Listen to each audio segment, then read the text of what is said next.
자, 이번에는 다음 주 취임하는 트럼프 대통령 당선인 얘기를 잠깐 해볼까 합니다. 오늘 오전에 트럼프 인수위에서 앞으로 트럼프 당선인이 대통령직을 수행하면서 쓸 공식 사진을 공개했습니다. 이게 아마 이제 전 세계에 뿌려질 대통령 트럼프 하면은 저 사진이 이제 공식 사진이 될 텐데 온화하게 웃고 있는 게 일반적으로 대통령 사진인데 제가 예전 대통령 사진들을 비교해봤습니다.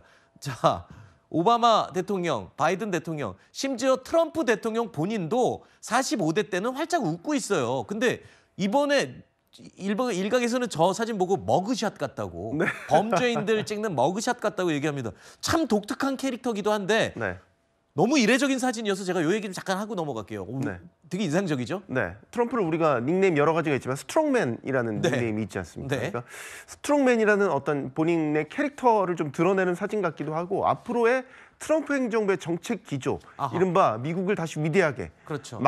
강한 미국을 선포한 어떤 트럼프 행정부의 다짐 이런 것들이 저 표정에 드러나 있지 않았나 이런 생각이 듭니다. 저 표정이 사실 의미심장할 수밖에 없는 게 이미 관세 폭탄 선언한 상태고 전 세계 국가들에게 지금 압박하겠다, 미국 우선이다 이렇게 지금 경고를 했잖아요. 특히 우리나라한테는 우리나라가 수출 주도국인데 네. 미국 상대로 우리가 수익을 너무 많이 내고 있으니까 니네 이제 좀 고생 좀 해야겠어 뭐 이런 식의 지금 압박도 하고 있잖아요. 네. 이것 때문일까요? 우리가 중동 석유를 주로 사다 쓰는데 앞으로는 어쩔 수 없이 미국산 석유를 써야 된다고 하더라고요. 썰 네. 수밖에 없는. 근데 그게 비싸고 질도 중동산보다 떨어진다면서요.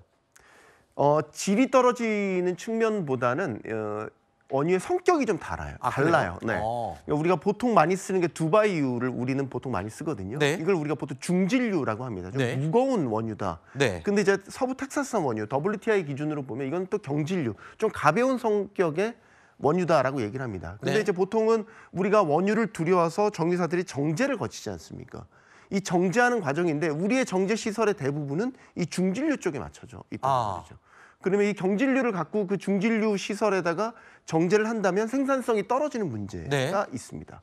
거기에다가 들여오는 데 있어서 운송비가 보통 미국에서 들여올 때 2배 정도 더 비싸. 중동에서 오는 것보다? 네, 중동에서 아니, 근데 오는 그런 그 미국산 브렌트유를 왜 쓰겠다는 거예요? 그럼에도 불구하고 미국은 우리한테 계속해서 무역수지 불균형을 해소해 줄 것을 요구를 하기 때문에 네. 트럼프 집권 1기 때도 미국산 원유 비중을 점차 늘려왔었어요. 아하.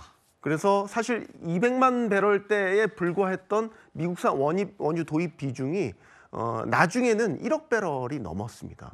그 정도로 이제 트럼프 행정부의 요구가 있었고 아마 지금 이제 집권 2기가 출범하게 되면 그런 요구는 더 강하게 일어나지 않을까. 그러니까 미국 원유 니네가 좀 사다 써. 그러면서 쓰라고 그러면 우리는 어쩔 수 없이 써야 되는 그런 입장이 이제 완전 현실 코앞으로 다가왔던 말씀이시군요. 무역 수지 불균형 어떻게 해소할래라고 요구를 한다면 우리 입장에서는 단기적인 대응책, 중장기적인 대응책 동시에 이제 추구를 해야 될 텐데 일단은 미국에서 수입하는 품목 중에서 가장 많이 수입하는 게 원유예요. 그러니까 단기적인 대응책으로는 우리가 원유 수입 비중을 좀 늘려서 당신들이 요구하는 수입 불균형, 무역 불균형을 좀 해소해 주겠다. 네. 그러니까 단기적인 대응책으로 우리가 쓸 수 있는 카드가 지금 원유로 거론되고 있는 것이죠. 그렇군요.